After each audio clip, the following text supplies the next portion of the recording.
ఇందిరమ్మ ఇండ్లు. టౌన్లలో ఇందిరమ్మ టవర్లు G+3, 5 పద్ధతిలో నిర్మాణం చేస్తాము. ఒక్కో టవర్లో 12 ఇండ్లు, ఇప్పటికే 19 స్థలాల గుర్తింపు. వచ్చే ఆర్థిక సంవత్సరం నుంచి పనులు స్టార్ట్. అఫోర్డబుల్ హౌసింగ్ పాలసీ టౌన్షిప్లో నిర్మాణం. బడ్జెట్ ప్రపోజల్స్ అందజేసిన హౌసింగ్ శాఖ. సో ఈడ వచ్చే ఆర్థిక సంవత్సరం అంటే ఏప్రిల్ నుంచి మళ్ళా నేను ఇందిరమ్మ ఇండ్లను ఇవ్వబోతున్నాను. ఆయన దానికి మంచి కథ కూడా చెప్పారు. ఆల్రెడీ భూపాలపల్లిలో 1000 ఇస్తే మాకు సరిపోవట్లేదు, కాబట్టి మాకు ఇంకిన్ని కావాలని అడుగుతున్నాడు భూపాలపల్లి గండ్రా. కాబట్టి ఇప్పుడు ఇచ్చింది నాస్తా, అంటే ఇప్పుడు 300 ఎంతో ఇచ్చినట్టున్నారు.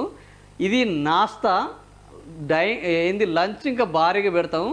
ఫస్ట్ మీ ప్లేట్లో పెట్టిన నాస్తా తినండి, అప్పుడు లంచ్ పెట్టడానికి మీ ప్లేట్ ఖాళీగా ఉంటే ఎక్కువ ఏంది లంచ్ పెడతాము. కాబట్టి మీరు తొందరపడొద్దు, మీకు ఇచ్చిన ఇండ్లను త్వరగా పూర్తి చేయండి. ఏప్రిల్ నుంచి మళ్ళీ కొత్త ఇండ్లను ఇస్తాము అని. ఈ ఇచ్చిన ఇప్పటివరకు దిక్కు లేదు, దివానం లేదు. ఇచ్చిన వాటికి వాళ్ళు ఫ్లెక్సీలు పెట్టుకుంటున్నారు, ఈ ఇందిరమ్మ ఇల్లు ఇచ్చారు కానీ దీనికి డబ్బులు ఇవ్వలేదు అనేది. ఇందిరమ్మ ఇళ్లలో అనేకమైన ఇప్పటికే సాంకేతికమైన సమస్యలు ఉన్నాయి.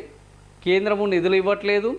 రాష్ట్ర ప్రభుత్వం వాళ్ళకి ఇండ్లు మంజూరైన తర్వాత నువ్వు అర్హుని కాదంటూ వాళ్ళ ఇల్లు పాత ఇల్లుని కూలగొట్టుకొని కొత్త ఇల్లుని కట్టుకుంటుంటే 3 నెలల తర్వాత, 6 నెలల తర్వాత, సంవత్సరం తర్వాత నువ్వు అర్హుని కాదంటూ వాళ్ళని చేయడం జరిగింది. ములుగులోనే ఒక అతను చనిపోవడం కూడా జరిగింది. సో ఇందిరమ్మ ఇండ్లకి సంబంధించి ఇన్ని జరుగుతుంటే ముఖ్యమంత్రి రేవంత్ రెడ్డి నిన్న నింపాదిగా ఇప్పటికే బ్రహ్మాండంగా ఇందిరమ్మ ఇండ్లను ఇచ్చాము, ఇంకా లంచ్ పద్ధతిలో ఇంకా కడుపు నిండే విధంగా, ఇప్పుడు నాస్తానే పెట్టాము, ఇంకా కడుపు నిండే విధంగా ఏప్రిల్ నుంచి ఇవ్వబోతున్నాము అని నిన్న గొప్పగా ప్రకటించాడు. సో ఇది ఎన్నికల తాయిలాలలో బ్రహ్మాండమైన ఒక జనాకర్షకమైన నినాదం. ఎందుకంటే ముఖ్యమంత్రి రేవంత్ రెడ్డి చెప్తున్నది ఏంటంటే నన్ను కోసిన రూపాయి లేదు అంటున్నాడు. కోసిన రూపాయి లేదు అంటున్నాడు. కోట్లు తెచ్చి మీకు ఇండ్లు కట్టిస్తాము అంటున్నారు. ఇందులో ఏది నిజం? మరి 2 ఏళ్లలో ఒకవేళ ఆయన చెప్పింది నిజమైతే 2 ఏళ్లలో ఏం జరిగింది? ఈ కోట్లు ఎక్కడ ఖర్చు పెట్టాడు? యంగ్ ఇండియా స్కూల్స్ కాలేదు, హాస్పిటల్స్ కాలేదు, ఇందిరమ్మ ఇండ్లు కాలేదు, ఒక్క ప్రాజెక్టును మొదలు పెట్టలేదు, ఒక్క రోడ్డును వేసింది లేదు, బిల్లులు చెల్లించింది లేదు, బకాయిలు తీర్చింది లేదు. మరి ఏం చేస్తున్నారు ఈ డబ్బుని? ఉద్యోగులు వాళ్ళ బెనిఫిట్ రిటైర్మెంట్ అడిగితే ఇస్తలేరు, ఉద్యోగుల బకాయిలు అడిగితే ఇస్తలేరు.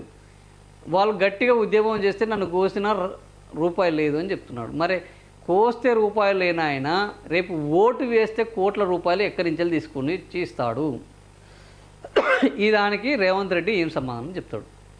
ఈ ప్రభుత్వం అంటే మేము కోతలు మస్తు గోస్తాం, నమ్మితే అది మీ కర్మ. 2 ఏళ్లలో ఆయన ఆల్రెడీ నిరూపించాడు.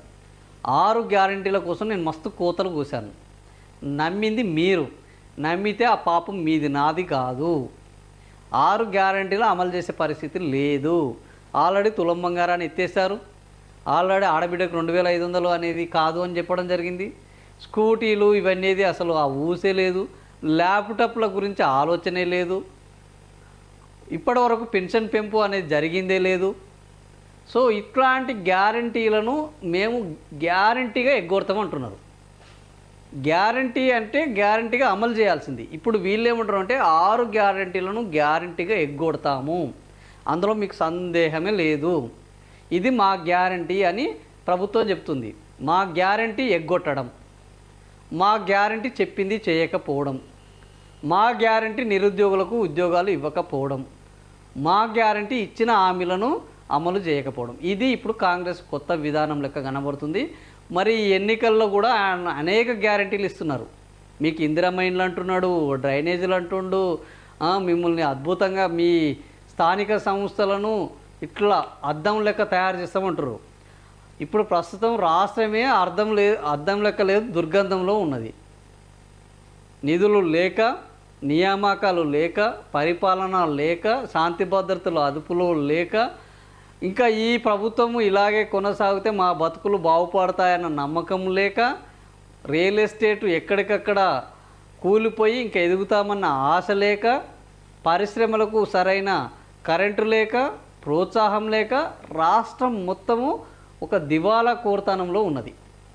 అయినా కూడా ముఖ్యమంత్రి ఏం చేస్తున్నాడంటే ఇవన్నిటి గురించి చెప్పకుండా పొద్దున లేస్తే బీఆర్ఎస్ను బీజేపీని తిడుతూ ఆయన పబ్బం గడుపుకుంటున్నాడు తప్ప ఒక ప్రజాస్వామ్యంలో ఒక ముఖ్యమంత్రి స్థాయిలో ఉన్న ఆయన ఈ పార్టీలకు అతీతంగా నేను ఏం చేస్తాను ఏం చేశాను అని చెప్పుకోవడం పక్కన పెట్టేసి 24 గంటలు డైవర్షన్ పాలిటిక్స్ తోటి పార్టీలను తిడుతూ నాయకులను తిడుతూ విచారణ పేరిట కాలయాపన చేస్తూ ఈరోజు 2 ఏళ్ళు పూర్తి చేసుకొని మళ్ళీ మున్సిపల్ ఎన్నికల్లో కూడా అవే ముచ్చట్లు అవే కోతలు అవే మభ్యపెట్టి చేతలు చేస్తున్నారు. మరి జనాలు నమ్మితే అది జనం యొక్క ఒక నిర్ణయమే అవుతుంది తప్ప ఏంది మోసపోతే గోసపడతాం అని గతంలో చెప్పారు.